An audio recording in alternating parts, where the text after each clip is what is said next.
How would you react if you found out your body had been used as a test subject in the middle of the night? Like, no consent, no memory, just these precise marks that scream, medical experiment, all over your skin.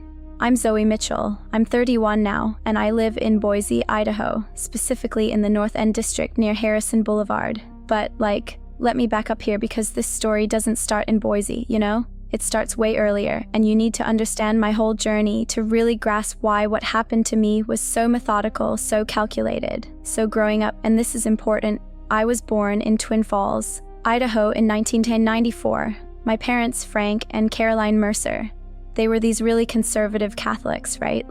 Really conservative. We went to St. Edward the Confessor Church every single Sunday, sometimes twice if there was evening mass, and my mom, oh my God, my mom was one of those women who wore a veil to church even though it wasn't required anymore, you know.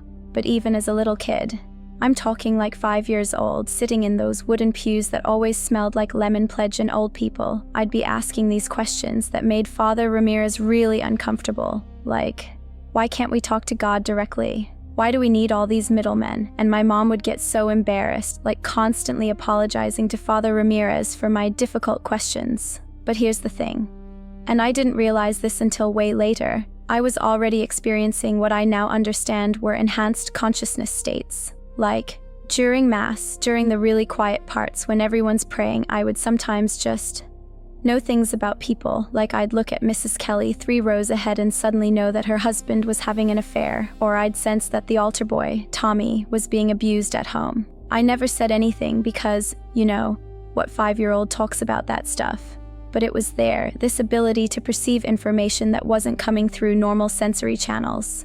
My mom just thought I was imaginative. My dad, Frank, he worked at the Idaho Power Company as an electrical engineer, which is probably relevant somehow. He was more open-minded. He'd sometimes catch me talking to what he called my invisible friends, and instead of shutting it down, he'd ask me what they were saying. By middle school, Robert Stewart Middle School in Twin Falls, I was that weird kid who was really into science, but also had these strange intuitive hits about things. I'd know when someone was going to get sick before they showed symptoms, or I'd dream about test answers and they'd be correct. But I also learned to shut up about it because kids that age, they're brutal, right? I mean, really brutal. High school was Twin Falls High School, and that's when I really dove deep into the sciences. AP biology, chemistry, physics, you name it. I was that nerdy girl who actually enjoyed dissecting frogs because I wanted to understand how biological systems worked at this really fundamental level. My biology teacher, Mrs. Harrison, she was this amazing woman in her 50s who'd actually studied marine biology before becoming a teacher. She always said I had this intuitive understanding of how the body functions at a cellular level that she rarely saw in students. But I'm getting ahead of myself here like I always do. Let me tell you about my family dynamics because this is really important for understanding why I was selected for contact. My dad, Frank, he was this logical, methodical engineer type, but he had this secret fascination with what he called fringe science. He had all these books hidden in the basement about consciousness research, electromagnetic fields affecting human biology, even some stuff about UFOs that he thought my mom didn't know about. My mom, Carol, she was the opposite. Everything had to fit into her Catholic worldview or it didn't exist, period. So growing up, I had this constant tension between my dad encouraging my curiosity about unexplained phenomena and my mom insisting that anything outside Catholic doctrine was either imagination or demonic influence. I mean, she literally told me once that my intuitive abilities were gifts from the devil designed to lead me away from God. College was University of Idaho in Moscow. I started pre-med, right?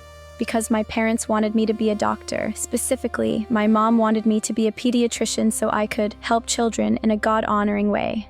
But by my sophomore year, I got completely fascinated by biomedical engineering. The intersection of technology and human biology just blew my mind in ways that traditional medicine didn't. During my junior year, this would be 2015, I did this internship at Courtenay Health in Coeur d'Alene working with MRI machines, and that's when I first started experiencing what I now recognize as enhanced consciousness states triggered by electromagnetic exposure. You know how sometimes when you're around really powerful electromagnetic fields, you get that weird buzzing sensation? Well, I was getting that, but also these flashes of I don't even know how to describe it, like suddenly knowing things about patients just by looking at their scans. The technicians thought I was just really good at reading images, but it was more than that. I was feeling the information. Like, I'd look at a brain scan and not only see the structural abnormalities, but somehow sense the patient's emotional state, their life experiences, even sometimes glimpses of their future health outcomes. It sounds crazy when I say it out loud, but this was happening consistently for months. My supervising technician, Dr. Melissa Navarro, she was this brilliant woman who'd worked in radiology for 15 years. She started giving me increasingly complex cases because my diagnostic accuracy was off the charts. But she never asked how I was doing it, and I never volunteered the information because, I psychically perceive medical information from electromagnetic scanning equipment isn't exactly something you put on your internship evaluation. After graduation in 2016, I moved to Boise and got hired at St. Alphonsus Regional Medical Center as a biomedical technician. My job was calibrating and maintaining all the electronic medical equipment, MRI machines, CT scanners, cardiac monitors, dialysis machines, you name it. I was good at it, really good, because I could sense when equipment was malfunctioning before diagnostic tests showed any problems. I lived in this little apartment on Warm Springs Avenue, and for about 3 years, life was pretty normal. I was dating this guy, Marcus, who worked in IT at Micron Technology. He was sweet, like, really sweet. We'd go hiking in the Boise foothills on weekends, have dinner at Bardonnay restaurant downtown, talk about getting married, buying a house, all that normal stuff that normal people do. But looking back now, I realized that my work with biomedical equipment had been literally training my consciousness for what was about to happen. Every day, I'm working with machines that use electromagnetic fields to peer inside human bodies, and my own bioelectric field is getting more and more sensitive to these energies. It's like I was being prepared, The first sign something was different happened in March 2019, specifically March 12, 2019. I remember the date because it was the night everything changed. I was working late. It was around 10:30 p.m. on a Tuesday night, recalibrating this new MRI scanner we'd just installed. The building was practically empty except for security and the night shift nurses down in the ER. I'm in the MRI room, and suddenly I start getting these intense flashes of light in my peripheral vision. But when I turn to look, there's nothing there, just the machine humming away like normal. Then I notice my skin is tingling, like when you get shocked by static electricity, except it won't stop. I'm thinking maybe I'm having some kind of reaction to the electromagnetic field, so I step out of the room to clear my head. That's when I see them. 3 figures standing at the end of the hallway near the elevator bank. They're tall. I mean really tall, maybe 7 feet, and they're wearing these white coats that look almost luminescent.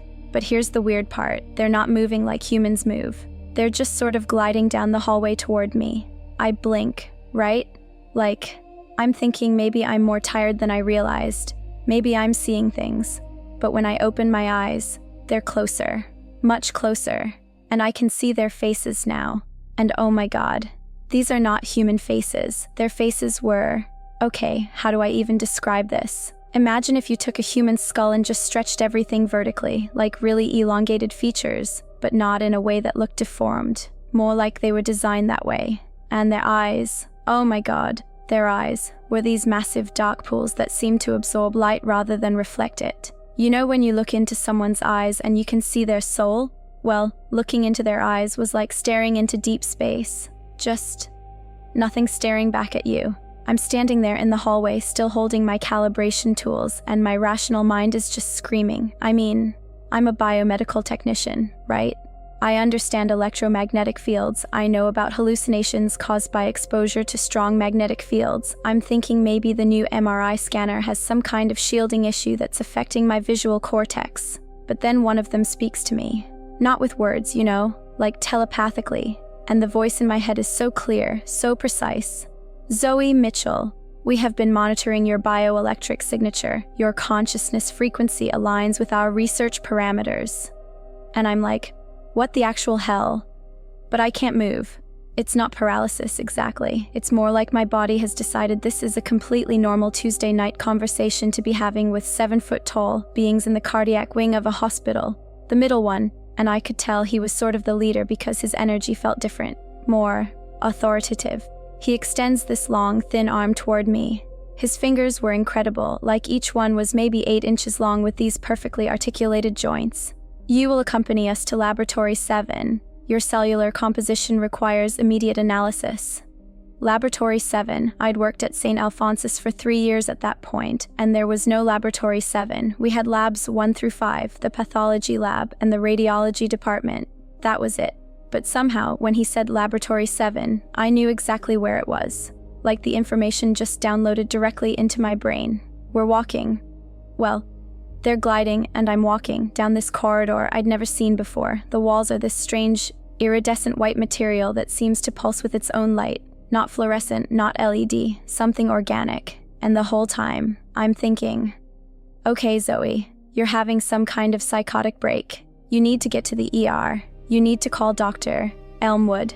He was the attending physician I worked with most closely, and explain that you're experiencing visual and auditory hallucinations. But here's the thing that really messed with my head. Everything felt more real than real life. You know how dreams have that fuzzy, inconsistent quality? This was the opposite. Every detail was crystal clear, hyper-focused. I could feel the electromagnetic signatures of these beings, and they were unlike anything I'd ever encountered. Their bioelectric fields were operating at frequencies that shouldn't be possible for carbon-based life forms. We arrive at this room that's, well, calling it a laboratory doesn't do it justice. Imagine if you took every piece of advanced medical equipment you've ever seen and then redesigned it using technology that's maybe 1,000 years ahead of what we have.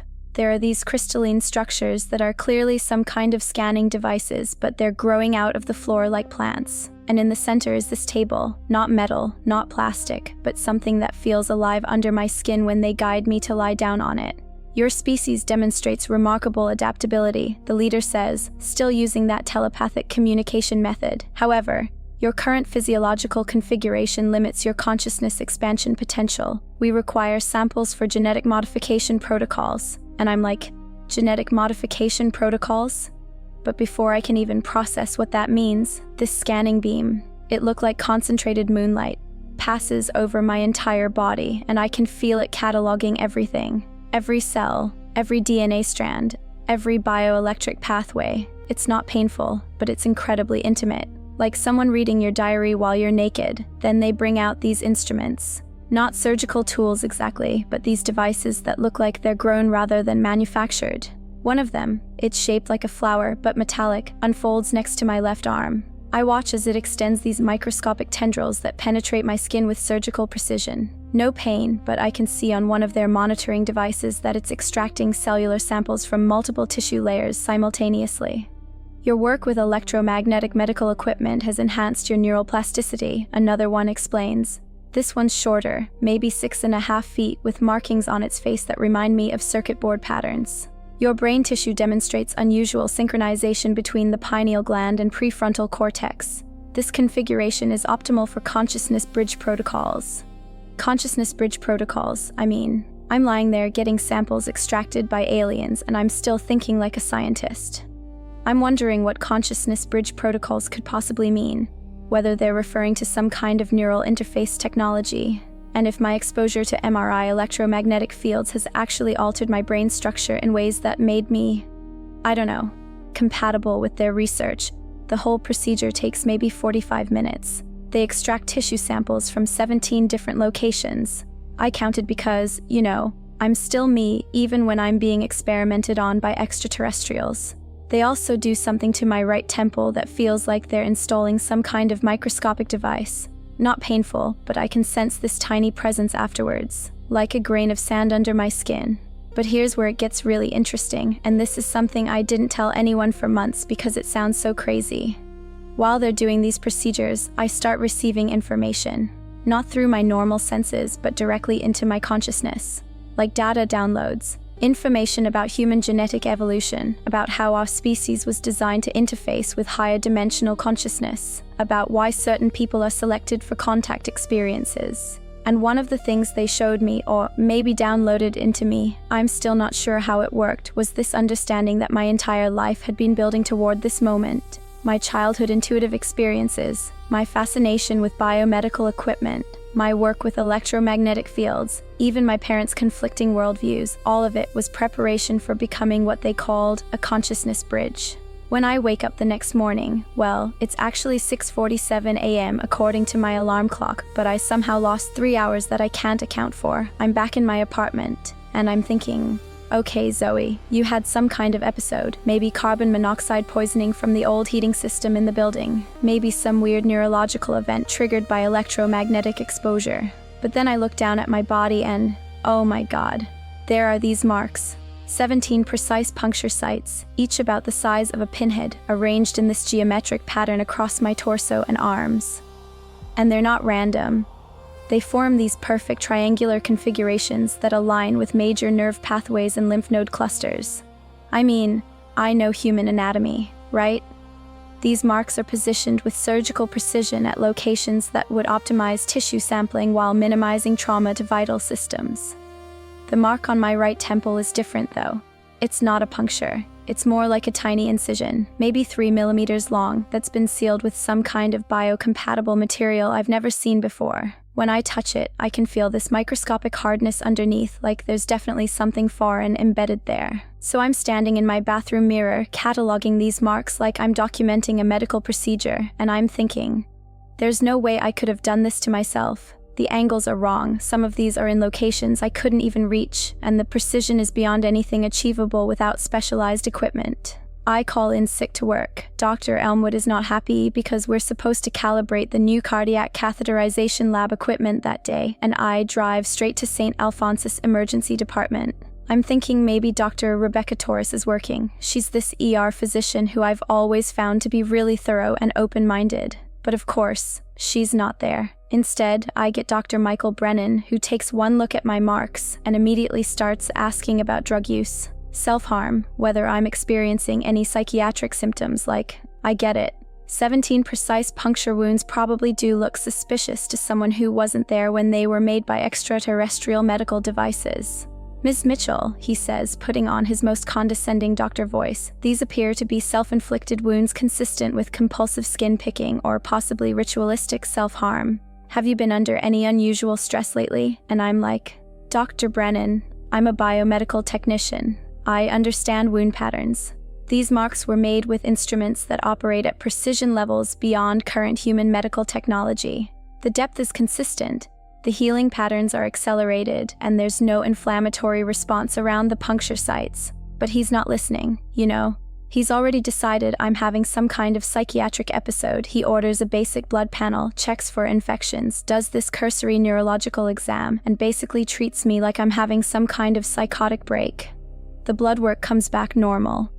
Well, except for these elevated levels of certain trace elements that he can't explain. Specifically, my selenium levels are through the roof, and there's this unknown metallic compound in my bloodstream that the lab can't identify.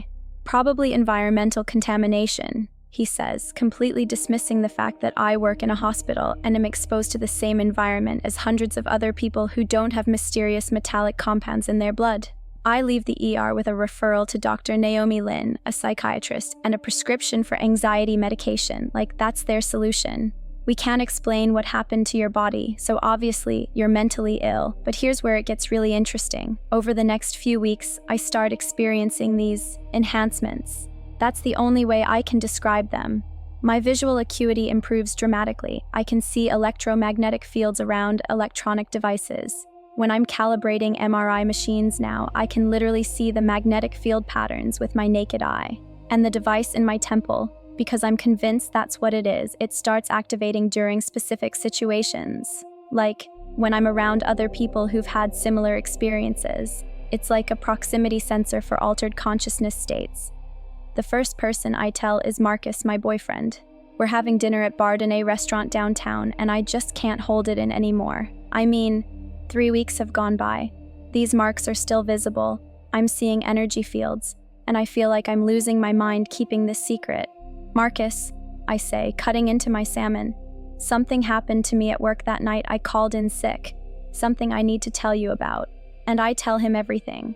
The beings, the laboratory, the experiments, the marks, the medical visits. I'm trying to be as scientific and rational as possible, you know? I'm showing him the puncture patterns, explaining the geometric precision, talking about the electromagnetic frequency changes I'm experiencing. He listens to the whole thing, finishes his beer, and then says, "Zoe, I think you need serious help, like professional help." This sounds like a complete psychotic break. And that's when I realize nobody is going to believe this. Not my boyfriend, not my doctors, not my family, because it sounds absolutely insane when you say it out loud. Aliens abducted me from the hospital where I work, performed medical experiments on me, and now I can see electromagnetic fields. Marcus starts treating me like I'm fragile, dangerous even. He stops staying over, stops making future plans with us, starts suggesting I should take medical leave from work. Within 2 months, he breaks up with me. His exact words: "I can't be with someone who's lost touch with reality." My parents, Frank and Carol, they try to be supportive, but I can tell they're terrified. When I visit them in Twin Falls for Thanksgiving 2019, they keep having these whispered conversations when they think I can't hear. They want me to see a priest, get an exorcism, go to psychiatric inpatient treatment at Eastern Idaho Regional Medical Center. The worst part is at work. I make the mistake of confiding in Jesse Lang, one of the cardiac catheterization technicians I've worked with for 2 years. Within a week, everyone in the biomedical department knows that Zoe thinks she was abducted by aliens. The harassment starts small: alien cartoons taped to my locker, jokes about anal probes during equipment calibrations, suggestions that maybe I shouldn't be working around sensitive medical equipment if I'm having reality perception issues. Dr. Elmwood calls me into his office and basically gives me an ultimatum: get psychiatric evaluation and treatment or find another job. Because apparently, believing you've had contact with extraterrestrial beings makes you unfit to calibrate MRI machines, even though my technical performance has never been better. So, by February 2020, I'm basically isolated from everyone in my life. I'm still working at St. Alphonsus, but it's this weird hostile environment where people are constantly making jokes about my close encounter. I'm living alone. Marcus moved out in December, and I'm starting to wonder if maybe everyone's right. Maybe I am losing my mind. But then I find this online forum called Marked Unusual Medical Experiences, and oh my god, it's like finding water in the desert. There are dozens of people sharing stories that sound exactly like mine. Not just alien abduction stories, I mean, those are a dime a dozen online, but specific accounts of medical procedures, tissue sampling, electromagnetic sensitivity, implanted devices, people who know the difference between fantasy and physical reality. There's this woman, Dr. Catherine Wells, who runs a private practice in Portland, Oregon, specializing in what she calls anomalous medical trauma. She's actually an MD, graduated from OHSU, but she got interested in unexplained medical phenomena after her own experience in 2003. When I call her office and explain what happened, she doesn't immediately suggest psychiatric medication. "Zoe," she says, "I've seen this pattern dozens of times. Precise geometric marking patterns, unknown metallic compounds in blood work, enhanced electromagnetic sensitivity, and complete dismissal from conventional medical practitioners. You're not alone, and you're not crazy." She refers me to Dr. James Morrison. He's actually right here in Boise, running something called the Idaho Center for Unexplained Medical Phenomena out of a small clinic on Vista Avenue. I'm skeptical, right? Like, this sounds like exactly the kind of place that attracts people who think crystals can cure cancer, but Dr. Morrison turns out to be legit.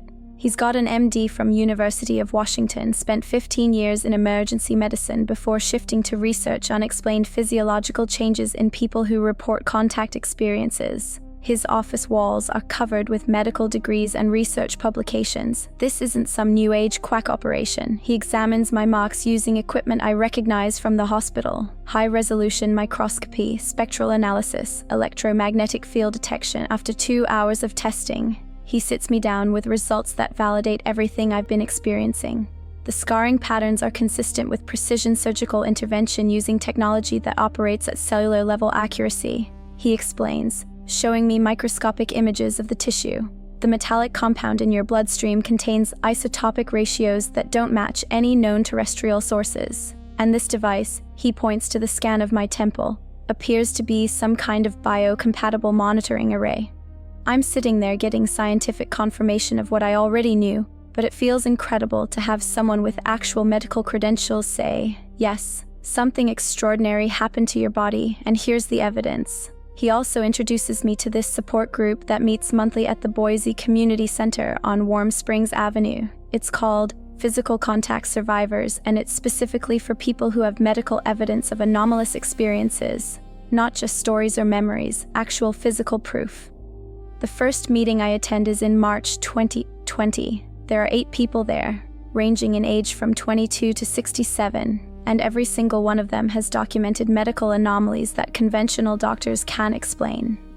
There's Amanda Ramirez, a veterinary technician from Nampa who has these surgical scars that appeared overnight in perfect spirals along her spinal column. Thomas Chen, he's an electrical engineer at Micron, has this implanted device behind his left ear that occasionally transmits electromagnetic signals at frequencies that interfere with electronic equipment. But the most helpful person I meet is Rebecca Stone, a nurse practitioner who had her experience 12 years ago while working night shifts at West Valley Medical Center. She's basically become like a mentor for people navigating the aftermath of contact experiences. The hardest part, she tells me after my first meeting, isn't the experience itself. It's rebuilding your life afterwards when everyone thinks you're delusional. But here's what I learned. This happened to you for a reason. Your consciousness, your bioelectric signature, your work with medical equipment. You were selected because you have something they need to understand about human physiology. Over the next 18 months, working with Dr. Morrison and the support group completely transforms how I understand what happened to me.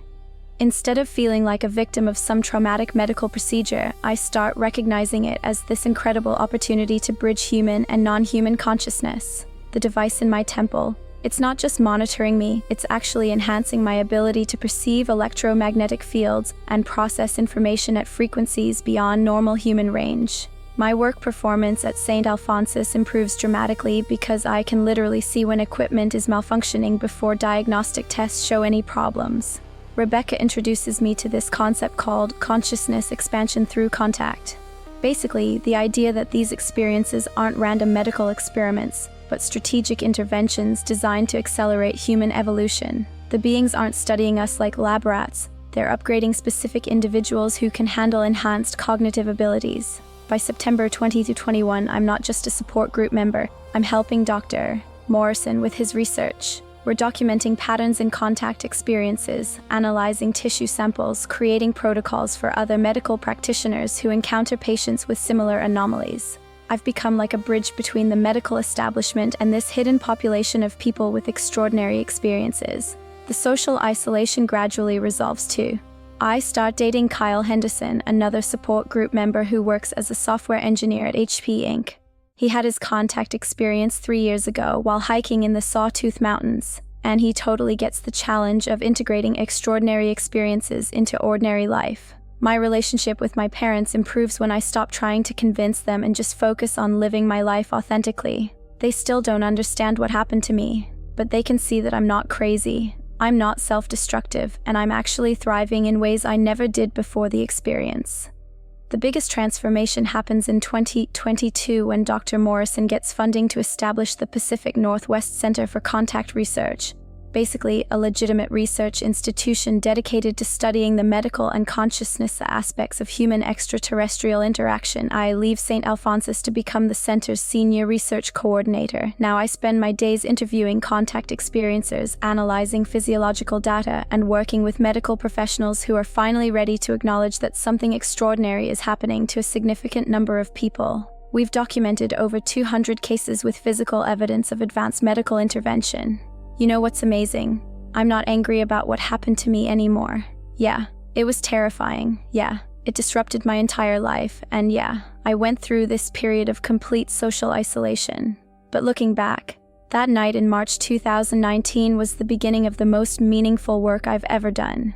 The beings didn't just experiment on my body, they activated something in my consciousness that allows me to help other people navigate similar experiences. Like, I'm literally doing the work I was meant to do, bridging scientific methodology with extraordinary human experiences. And that device in my temple, sometimes, when I'm working with particularly traumatized experiencers, it activates and I can feel their electromagnetic signatures, understand their experiences at this visceral level that helps me guide them toward healing and integration. So yeah, aliens experimented on my body. They extracted tissue samples, implanted monitoring devices, and altered my neural pathways. But you know what?